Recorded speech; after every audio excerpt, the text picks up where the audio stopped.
Curso Sindrio, Pizzaiolo, Sindicato dos Hotéis, Bares e Restaurantes do Estado do Rio de Janeiro. Curso Sindrio. O trigo, do latim triticum. Supõe-se que o trigo seja originário da Palestina, Pérsia e regiões limítrofes, e que já era cultivado desde 5.000 anos a.C. no Egito e na China desde 3.000 anos a.C.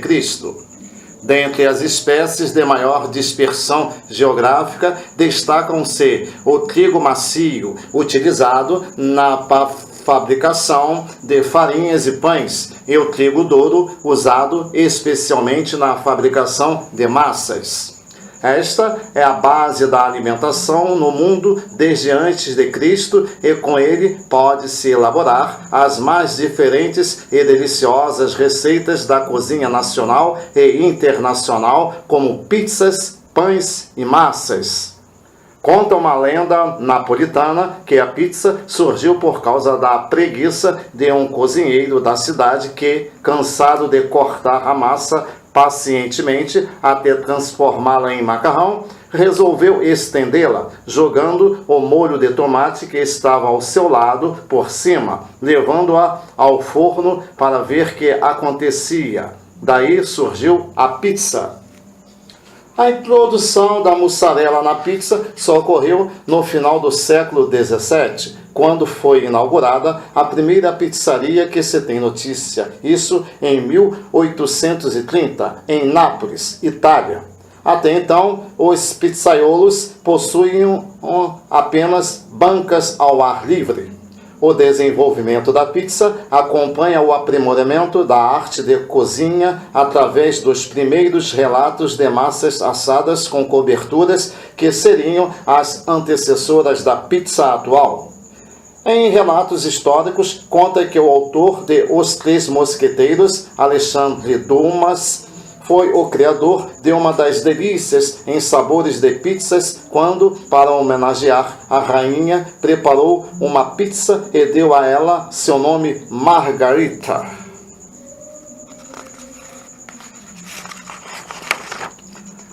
Definições e características. As pizzas são classificadas pelas variações em sua crosta, crosta ou fina, grossa ou fina. A pizza de crosta grossa é conhecida como siciliana, é que o Ronaldo Jacoré mais gosta dessa pizza. A pizza sem crosta recebe o nome de napolitana. O formato mais comum é o redondo, podendo apresentar-se retangular e quadrada. A sua composição pode ser rica com alto teor de gordura ou magra, massa básica. Matérias-primas e ingredientes. A farinha de trigo, componente principal, deve ser de boa qualidade, com alto teor de glúten, 15% em média, o que permite uma boa absorção da água, promovendo boas características de mistura da massa. A proteína glúten da farinha é componente responsável pela estrutura da massa e sua força propicia uma massa com boa tolerância à fermentação, quando esta se fizer necessário.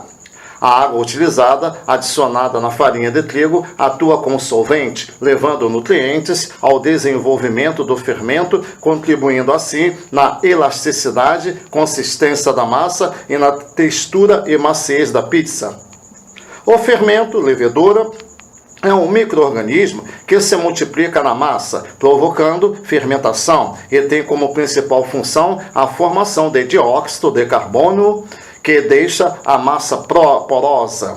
O sal contribui para dar sabor, além de controlar a fermentação e fortalecer o glúten, dando mais força à farinha de trigo. O açúcar tem a finalidade de aumentar a velocidade da fermentação, atuando também na coloração da crosta. A gordura do tipo vegetal hidrogenada torna a massa mais macia. O leite consta como ingrediente opcional, ou seja, pode ser usado ou não, e é adicionado na forma de leite em pó e desengordurado. Sua função é aumentar a absorção de água pela farinha de trigo, melhorando as características da mistura da massa e atuando também na cor da crosta e na textura do produto final. Sua adição aumenta o valor nutricional da massa. A adição de ovos amacia e emulsifica a massa, proporcionando aroma, sabor e conferindo cor. A cobertura é o maior atrativo da pizza. O molho de tomate deve ter consistência de massa, purê ou extrato. Deve ser cremoso o suficiente para não deixar a crosta ressecada depois de assada. O queijo comumente utilizado na cobertura das pizzas é a mussarela, principalmente pelo seu aroma acentuado e facilidade ao derreter sob o calor, mas outros queijos podem ser usados como complemento de cobertura. Equipamentos utilizados em pizzarias. Batedeira é onde se processa a mistura homogênea da farinha com os ingredientes para obter a massa. Possui 3 velocidades, baixa, média e alta. O tempo de batimentos varia de 10 a 35 minutos, dependendo da velocidade utilizada. Misturador de alta velocidade é muito utilizado nas pizzarias com grande produção, pois reduz o tempo de preparo para de 1 a 4 minutos, podendo mesmo produzir de 2 a 3 toneladas de massa por hora. Divisora e modeladora. A divisão e modelagem pode ser feitas de várias formas. A mais tradicional envolve um operador que corta em pedaços a massa, usando sua experiência quanto ao peso e modela a massa com as mãos. Alguns operadores pesam os pedaços antes de modelá-los. Outra forma é através de máquinas que são reguladas para peso e a modelagem é feita em uma prensa. Aplicadores de cobertura. Tal processo é feito antes e depois da fermentação da massa, manualmente ou pelo emprego de aplicadores de molhos e coberturas. Câmara de fermentação. Tem por objetivo fazer a massa adquirir a espessura adequada para a boa fermentação. A massa permanece câmara de 10 a 60 minutos, em temperatura média de 35 a 37 graus centígrados e umidade relativa do ar de 80 a 85%.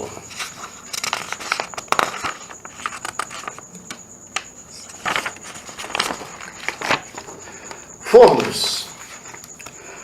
Os mais comuns são os elétricos do tipo lareiro, mas há os de barro. A temperatura deve girar em torno de 250 graus centígrados. Fatiadora e processador de alimentos são utilizados para fatiar os ingredientes de coberturas. Fogão industrial normalmente são utilizados de 2 queimadores a gás e de ferro fundido.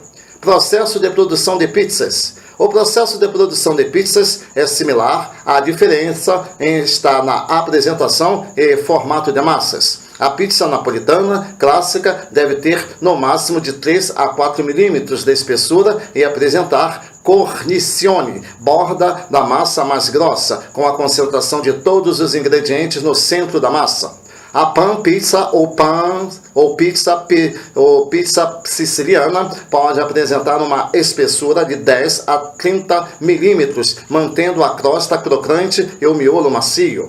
Fluxograma de produção da pizza tipo napolitana. Formulação, mistura da massa, descanso, divisão, fermentação, modelagem, aplicação de cobertura e assamento. Fluxograma de produção de pizza siciliana, pan pizza, formulação, mistura, descanso, divisão, modelagem, fermentação, aplicação de cobertura, forno. Higiene e manipulação de alimentos.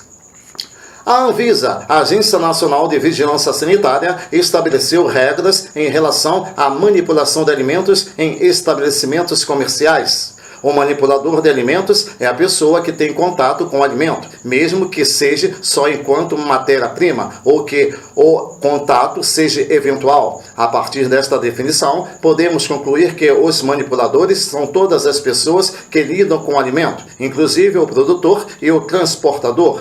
Todo e qualquer produto deve ser transportado de maneira correta, em meio próprio, para que não haja comprometimento da qualidade dos produtos, que deve ser inspecionado pelo cozinheiro ou pessoa responsável e competente. Para tal finalidade, após o recebimento dos produtos, deve-se estar atento às datas de validade e integridade das embalagens, temperatura e textura dos produtos. Segurança alimentar. É muito importante que se dê atenção ao controle de qualidade no que tange à preparação de alimentos, às boas práticas de produção, BPF. Podemos verificar que os casos de intoxicação alimentar ocorrem sempre por falta de higiene ou por falta de controle de temperatura na fabricação e acondicionamento dos alimentos. Portanto, devemos analisar e aplicar o sistema de análises de perigos e pontos críticos de controle, a saber, HACCP, H, Hazard, A, Análises, C, Critical, C, Control, P, Points, APPCC, A, Análise, P, Perigo, P, Pontos, C, Críticos, C, Controle. Este sistema nasceu nos Estados Unidos em 1960, com o objetivo de controlar a qualidade da alimentação na NASA, evitando-se o risco de contaminações alimentares, controlando todas as etapas relativas à produção de alimentos e bebidas, gerando o controle e multiplicação de micro-organismos, evitando e prevenindo a contaminação de alimentos. E odiernamente é visto como o sistema mais seguro e de custo mais baixo no segmento de alimentos e bebidas. A importância do manipulador de alimentos para uma empresa é extremamente necessária, pois o mesmo é responsável pela vida de um número significativo de pessoas. Podemos caracterizar a toxinfecção alimentar de uma maneira bem simples, a presença de todos e quaisquer objetos, substâncias ou organismos estranhos e indesejáveis no alimento ou produto. As contaminações dos alimentos poderão dar-se de duas maneiras. Contaminação visível, física, causada por partículas visíveis aos olhos nus, como exemplo, podemos citar fios de cabelo, lascas de madeiras, insetos em pedaços ou inteiros, dentre outros. Contaminação invisível, química e biológica, causadas por micro-organismos invisíveis a olho nu, outro sim, muitíssimo prejudicial à saúde. As substâncias químicas são desinfetantes, cloro, pesticidas, resíduos de metais, entre outros que podem estar em contato com os alimentos ou inseridos no mesmo. Por esse motivo, tais produtos não podem estar próximos de alimentos processados ou não. A formação de grupos ou colônias dá-se através de condições propícias para o desenvolvimento das bactérias, que a princípio não pode ser vista a olho nu, porém, quando formadas, pode ser vista a olho nu. Tais bactérias são classificadas em duas classes. Primeira classe é formada por bactérias úteis, pois as mesmas podem viver e servir de alimento para o homem, uma vez que os mesmos são utilizados em diversas empresas para processo de fermentação, como o do iogurte, cerveja, vinho, produtos farmacêuticos. Segunda classe, formada por bactérias extremamente nocivas à saúde do homem e dos animais, causando doenças e até a morte.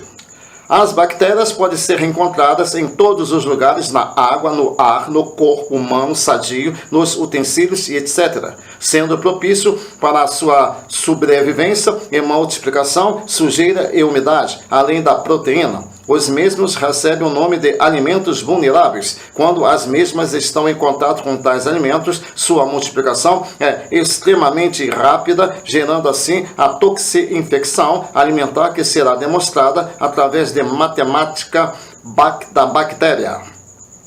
Bactéria mais alimento vulnerável, mais temperatura, mais umidade, mais ar, mais tempo, igual a multiplicação de bactérias, mais formação de toxinas, igual toxinfecção alimentar.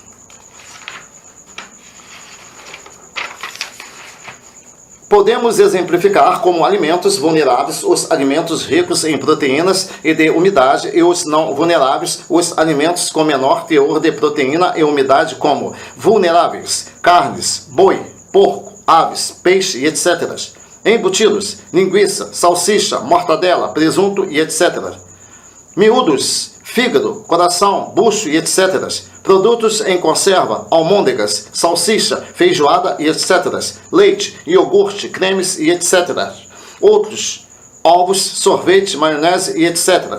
Não vulneráveis. Secos, bacalhau, farinhas e etc. Doces, goiabada, doce de leite e etc. Salgados, charque, peixes, salgados e etc. Ácidos, picles, peixe, escabiche e etc. Quando falamos em infecção alimentar, mister se faz que observemos as formas de inibir ou aniquilar tais bactérias. Porque veremos agora as formas de evitarmos tais proliferações. Para que haja o desenvolvimento das bactérias, é necessário um clima úmido e morno. A faixa de temperatura em que as mesmas se desenvolvem está em torno de 7 graus a 65 graus centígrados, porém, preferem a temperatura ambiente de entre 20 graus e 38 graus centígrados, acima de 65 graus centígrados. Muitas são destruídas. O frio não mata as bactérias referidas, apenas as adormece sem que haja proliferação, assim evitando a formação de toxinas, porém, quando adquirida, a temperatura propícia voltam a reproduzir. Daí a importância de mantermos os alimentos em refrigeração, ou seja, no máximo 7 graus centígrados. Já estamos cientes de como as bactérias se reproduzem e qual o ambiente propício para sua proliferação. Portanto, veremos agora como evitar e até mesmo combatê-las. Frio, abaixo de 7 graus centígrados, não se desenvolve, porém permanecem vivas. Locais secos têm dificuldade para se multiplicarem. Calor, acima de 65 graus centígrados, pode começar a eliminá-los. Higiene, tem dificuldade de sobreviverem em locais limpos. Higiene de ambiente. Abordamos formas de evitarmos as contaminações, no entanto, não podemos esquecer que é primordial a higiene do ambiente, bem como a pessoal para realizarmos a higiene ambiental. Mister se faz a utilização de produto de limpeza, os chamados dimissanitários. Porém, devemos atender que o simples cheiro do produto não significa limpeza, pois poderá ter havido nesse momento a utilização irracional do referido produto de limpeza. Portanto, vamos verificar a utilização de domiciliários de forma racional e dessa forma adquirir a limpeza sem que haja desperdício do mesmo. Sabão poderá ser utilizado diluído, onde o concentrado poderá ser diluído em 5 litros por 1 litro. O simples fato de fazer espuma não significa que o material está livre das bactérias. Importantíssimo que deixemos o poder germicida dos produtos agirem. Portanto, quando ensaboadas superfícies, louças, etc., deverá ficar no mínimo 3 minutos antes do enxágue para a segurança de eliminação das bactérias. Com tal procedimento, teremos automaticamente a queda de consumo de sabões, água, gerando assim maior rentabilidade para o estabelecimento e a higienização da superfície ao qual houve a aplicação do produto. Cloro e desinfetantes poderão ser utilizados diluídos, portanto, suas diluições deverão ser de 5/1 e aplicabilidade com pano apenas no fechamento do setor, pois o cheiro durante o período de operação do setor não poderá haver cheiros alheios a das iguarias confeccionadas. A higiene do ambiente é um dos principais fatores para evitarem-se inúmeros problemas como proliferação de insetos, ratos, bactérias, isso sem dizer que torna um ambiente mais agradável para se trabalhar, pois, com certeza, ninguém gosta de viver na sujeira e não nos esqueçamos que o nosso cliente, que hipoteticamente é nosso patrão, tem direitos adquiridos através da lei em adentrar no ambiente de cozinha. Nota: excesso de perfume ao invés de cheirar fede, com dimissanitários não é diferente. A higiene do ambiente deverá ser diuturnamente, ou seja, durante todo o período de operação do setor. não utilizarmos determinados materiais de cozinha, mister, se faz a limpeza no mesmo instante, etc. Exemplo: máquina de fatiar, máquina de moer, batedeiras, liquidificador e etc. A coifa deverá sofrer limpeza, se não semanalmente, no máximo quinzenal, mantendo os galões de lixo sempre tampados para que não haja riscos de contaminação. Ao realizar manipulação de alimentos, manter os ambientes, bancadas, tábuas, facas e etc. desinfetados com solução de hipoclorito de sódio, uma colher de sopa para cada 1 litro de água. A necessidade de realizar limpeza de freezers, câmaras frigoríficas e geladeiras é desinfetando com solução de bicarbonato de sódio, uma colher de chá para cada meio litro de água. O controle de pragas deverá ser feito periodicamente por empresa devidamente certificada pela FEMA, Fundação Estadual do Meio Ambiente. Utilizar telas milimétricas em toda a área de manipulação de alimentos e de estocagem. Usar adequadamente estrados no interior das câmaras para evitar abrigos de pestes. Higiene pessoal. A higiene pessoal é imprescindível para o ambiente de cozinha. Primeiro, para que tenhamos uma apresentação pessoal condizente com a realidade do nosso trabalho. Segundo, para que, através da mesma, possamos ter uma atenção especial em relação à nossa saúde. E, terceiro, mas não último e menos importante, para gerar a boa impressão do próprio estabelecimento. Cuidados gerais. Exames médicos periódicos. Banho diário e limpeza dos dentes. Lavar as mãos e antebraços com bastante água e sabão líquido, escovando as unhas, desinfetando a seguir com substância própria, álcool ou gel. Antes de iniciar a jornada de trabalho, após usar o banheiro, antes e após preparar os alimentos, após assoar o nariz ou enxugar o suor, após fumar, após serviços de limpeza tais como varrer, limpar, lavar e etc. Secar as mãos com toalha descartável ou ar quente e seco. Não manipular alimentos com joias ou bijuterias, anéis, alianças, pulseiras, brincos e cordões. Manter os cabelos presos, lavados e protegidos por touca ou gorro. Evitar tocar na boca, nariz, olhos, orelhas ou qualquer parte do corpo ao manusear alimentos. Evitar tossir, espirrar, assoar nariz, cuspir ou falar próximo dos alimentos a fim de evitar-se contaminação por perdigotos. Fumar sempre fora dos locais de manipulação de alimentos. Utilizar utensílios próprios para comer e servir alimentos. Não comer em locais de manipulação e processamento de alimentos. Utilizar uniformes limpos e completos de cor clara. Não manipular alimentos ao apresentar doenças como gripe, dor de garganta, tosse, diarreia, problemas de pele, lesões infectadas nas mãos e nos braços. Evitar a utilização de panos de prato junto ao corpo. Segurança na cozinha. Durante um longo período, apenas via-se o acidente de trabalho, tendo apenas o trabalhador atos inseguros, como verdadeiros causadores dos mesmos, e diodernamente tal conceito fora completamente modificado. Isso porque se vê naturalmente que poderá haver acidentes causados pela imprudência ou negligência do próprio empregador, condições inseguras. Dentro do entendimento jurídico, acidente de trabalho é qualquer sinistro ocorrido com o trabalhador que venha lesá-lo corporalmente ou doença profissional, tendo como consequência a morte, a perda total ou parcial, permanente ou temporária da capacidade laboral. O acidente de trabalho está caracterizado na jornada de trabalho, durante o período de refeição, no trajeto trabalho-casa ou casa-trabalho ou no serviço externo. Quando em viagem de trabalho, o acidente de trabalho será no período integral, ou seja, de 24 horas. Fora de tais horários, será caracterizado auxílio-doença junto ao INSS, Instituto Nacional de Seguridade Social.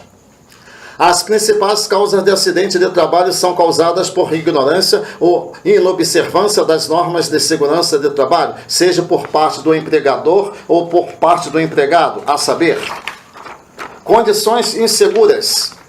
São relacionadas ao ambiente físico de trabalho, portanto, de responsabilidade do empregador, porém, isso não nos deixa em uma situação privilegiada em relação ao empregador. Caberá a nos levarmos à chefia direta os problemas apresentados nessa área.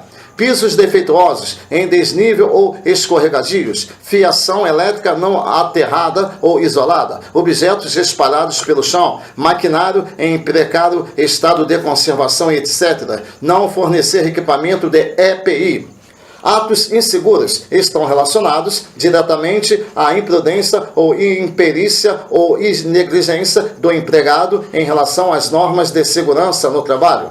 Trabalhar com pressa excessiva, usar uniforme incompleto ou inadequado, deixar utensílios cortantes ou perfurantes fora do lugar, dentro da pia cheia de água, permitir que o chão fique molhado ou escorregadio.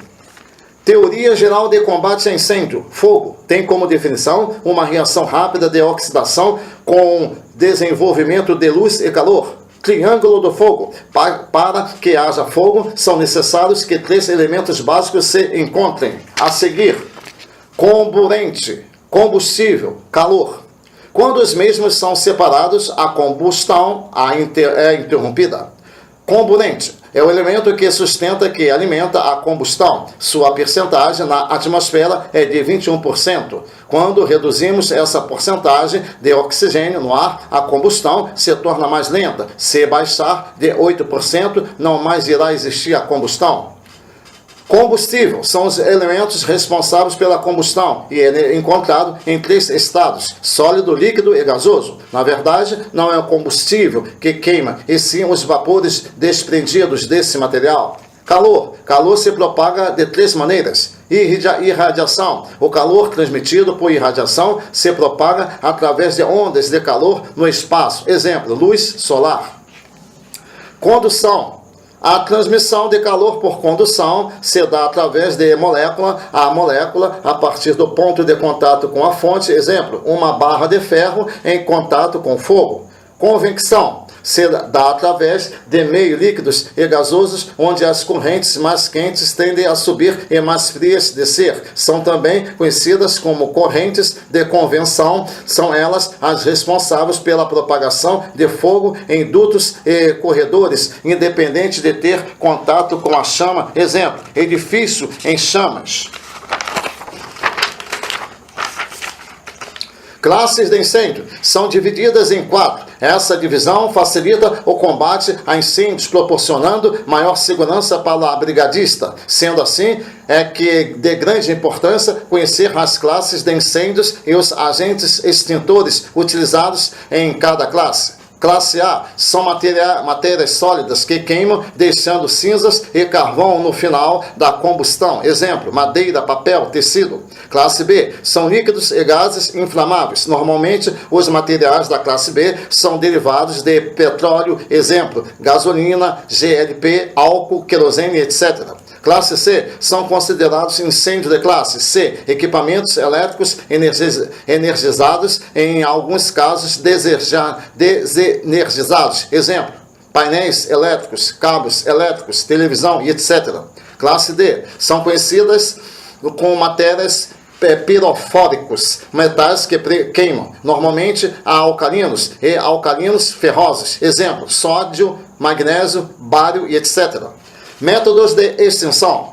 Conhecendo os métodos de extinção, saberemos como combater as classes de incêndio relacionadas com mais eficiência e segurança. Resfriamento consiste em reduzir a temperatura combustível a níveis em que o mesmo não produza vapores inflamáveis.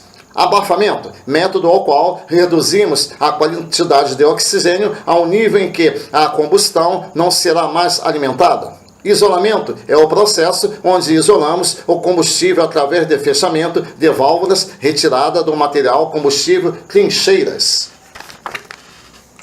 Agentes extintores são os responsáveis pela ação direta na extinção de incêndios através de combate ou evitando sua propagação. Água é o agente extintor mais abundante na natureza e um dos mais eficientes desde que observadas as suas restrições. Sua principal ação é o resfriamento. Secundariamente, age por abafamento, pois na sua vaporização aumenta 1.600 vezes o seu volume. É utilizada de 2 formas. Jato sólido tem um poder de alcance maior, embora dando menor proteção para a brigadista contra irradiação. É bastante utilizado na refrigeração de encostados de tanques e no combate de incêndios da classe A. Neblina é muito utilizado em combate a incêndios da classe B, com restrições para produtos leves como a gasolina, embora permita que o brigadista se aproxime do fogo com maior segurança, já que a neblina fornece uma proteção através da cortina da água, sem deixar que a irradiação proveniente do fogo atinja o combate. A neblina também é eficiente no combate a fogo, onde é necessário que haja aproximação de brigadistas para fechar válvulas de vazamento. Gás carbônico, CO2. Um agente chamado dióxido de carbono tem como principal ação o abafamento. É um agente que, por suas características, não conduz eletricidade nem deixa resíduos, sendo muito utilizado em incêndios das classes C. Quando utilizado em ambientes fechados, provoca asfixia, pois reduz a quantidade de oxigênio no ambiente, pois o CO2 é armazenado em cilindros de alta pressão. Quando é utilizado, sai dos cilindros em extintores congelados, o que provoca queimaduras no operador. Se o mesmo não conhecer a operação corretamente, é bom lembrar que o gás carbônico não tem o poder de refrigeração e não deve ser utilizado em incêndios da classe A, pois esses incêndios necessitam de refrigeração. Espuma. A principal ação da espuma é o abafamento, evitando o acesso do oxigênio ao combustível, em seguida agindo por resfriamento devido à sua composição. Pó químico seco. A composição do pó químico é uma mistura de bicarbonato de sódio, NaHCO3, com vários aditivos, estearatos, para melhorará suas características. O pó químico seco tem sua principal ação a quebra da reação em cadeia, agindo em seguida por abafamento. É utilizado em grande escala de incêndios da classe B, podendo ser utilizado nos incêndios da classe C até 1000 volts, sendo que nessa última classe, o pó químico tende a danificar o equipamento, ainda mais se este apresentar circuitos elétricos. Extintores portáteis. São unidades portáteis que possuem alça de transporte e estão geralmente penduradas ou sobre rodas. Ficam localizadas em abrigos. Quando for o caso, contém em seu corpo etiqueta de identificação onde se lê em que a classe pode ser usada e como devem ser utilizadas. Há diferenças externas de um para o outro. Pó químico do tipo P12. Para utilizar esse tipo de extintor, devemos posicionar o mesmo no piso, incliná-lo para frente, segurando a pistola e a alça com as duas mãos. Após isso, se abre a ampola CO2 para pressurizar o extintor. Feito isso, estará pronto para a operação. Não se esquecer de testar extintor antes de aproximar-se do incêndio. Para se combater o princípio de incêndio, deve-se segurar o mesmo pela alça e com a outra mão no gatilho, dirigir o jato para a base do fogo, fazendo movimentos de varredura. Evite colocar a pistola muito próxima ao líquido em chamas, pois isto acarretará no derramamento do líquido, aumentando a área de incêndio. O alcance desse tipo de extintor é de aproximadamente 6 metros e sua duração é em média de 45 segundos. CO2C quilograma.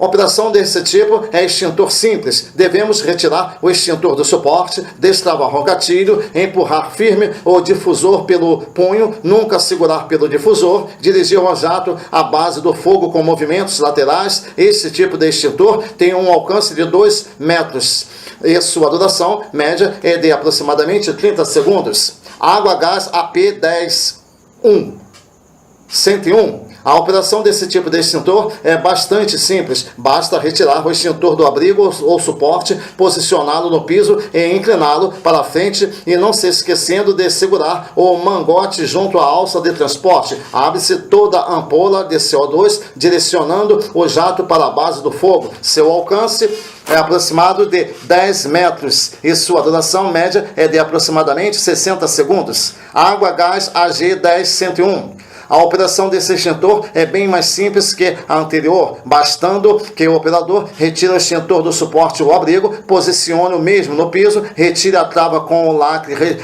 testando o extintor, não se esquecendo de dirigir o jato para a base do fogo. Sua duração é semelhante ao do anterior. Avaliação dos produtos. Após realizarmos o orçamento, torna-se necessário que avaliemos o produto final, pois a perda de qualidade poderá dar-se devido a problemas da formulação ou em outra fase do processo. Defeitos da pizza e causas prováveis. Pizza de espessura irregular, farinha muito fraca, baixa atividade enzimática. Pouco fermento, massa muito fraca, temperatura da massa muito alta, excesso de fermentação, fermentação insuficiente, forno muito quente. Pizza com volume excessivo, excesso de fermentação, forno muito frio, pouco sal. Pizza com formato inadequado, farinha muito fraca, muito fermento, pouco sal, massa muito dura, massa muito mole, modelagem insuficiente, forno muito quente. Pizza com textura de miolo grosseiro, farinha muito fraca, massa muito mole, fermentação excessiva, forno muito frio, forno muito quente. Pizza com buraco no miolo, muito sal, massa muito dura. Pizza com não assadas totalmente, forno muito frio, forno muito quente, molho de cobertura muito úmido. Excesso de óleo no molho. Problemas na cobertura. Mussarela de baixa qualidade, dificultando o derretimento. Muita umidade no molho. Molho muito concentrado. Completemos da cobertura fatiados com diferença de espessura, causando problemas na textura e aparência do produto. Excesso de óleo dando aparência pesada ao produto. Formulações. A formulação clássica para a massa de pizza é semelhante à de pão, farinha de trigo, fermento, água e sal em sua devida quantidade, sendo a cobertura composta de molho de tomate e mussarela como complemento, tendo ainda as sofisticações para a produção de pizzas requintadas e apetitosas. Massa básica, farinha de trigo, água, fermento e sal. Massa 100%, 60%, 5% e 2%. Farinha de trigo 100%, 1 kg. Água 60%, 600 ml. Fermento 5%, 50 gramas. Sal 2%, 20 gramas. Processo. Tempo de mistura, 12 a 15 minutos. Tempo de descanso, 15 minutos. Tempo de fermentação, 60 minutos. Temperatura do forno, 215 graus Celsius. Tempo de assamento, de 6 a 8 minutos. Massa especial ou massa rica. Farinha de trigo, 100%. Água, 50%, fermento, 4%, sal, 1,5% e gordura, 6%. Então, de gordura, 60 gramas, sal, 15 gramas, fermento, 40 gramas, água, 500 ml e farinha de trigo, 1 kg. Açúcar, 2%, 20 gramas, leite em pó, 3%, 30 gramas. Processo. Tempo de mistura, 15 a 20 minutos. Tempo de descanso, 15 a 20 minutos. Temperatura do forno, 170 a 190 graus Celsius. Tempo de assamento, 12 minutos. Calzone, farinha de trigo 100%, 1 kg, água 55%, 550 ml, fermento 5%, 50 gramas, sal 2%, 20 gramas, azeite de oliva 4%, então 40 ml. Processo, tempo de mistura 12 a 15 minutos, tempo de fermentação 60 minutos, temperatura do forno 200 graus, tempo de assamento 10 minutos, recheio formulação clássica, ricota 100%, 100 gramas, mussarela 50%, 50 gramas, linguiça, salame ou presunto 50 gramas, 50%, 50 gramas, parmesão ralado 5%, 5 gramas. Ovos cozidos, 100%, 100 gramas, 2 unidades. Modo de cobertura, azeite de oliva, 50 ml. Cebola, 50 gramas. Alhos, 20 gramas. Tomates, 500 gramas. Extrato de tomate, 100 gramas. Açúcar, 30 gramas. E sal, 20 gramas. Pimenta do reino, 10 gramas. Água, 1 ml. 1 litro. Refogue o alho e a cebola no azeite, adicione extrato de tomate, refogando-o para quebrar a acidez, agregue o tomate cortado grosseiramente e a água, mexa e tampe para cozimento de 20 minutos. Após o mesmo, temperar com as pimenta do reino e o açúcar, passa na peneira para eliminar os pedaços. Média do peso de coberturas para pizza. Uma pizza de 30 centímetros, pizza pequena, 85 gramas de molho e 115 gramas de mussarela. Uma pizza de 35 centímetros, média, 130 gramas de molho e 160 gramas de mussarela. Uma pizza de 40 centímetros grande, 170 gramas de molho de tomate e 215 gramas de mussarela. Receituários. Ficha técnica, produto, massa rica, classificação, grossa, fina, 25 centímetros, número, rendimento, 9 quilogramas, número de porções, 45, 200 gramas, projeto do chefe Ananias e Romão. Produto, farinha de trigo, leite em pó, fermento biológico fresco, margarina, açúcar refinado, sal refinado, ovos e água. Unidade, 5 kg de farinha, 500 gramas de leite em pó, 75 gramas de fermento fresco biológico, margarina 250 gramas, açúcar refinado 250 gramas, sal refinado 100 gramas, ovos 250 gramas e água 2,5 litros.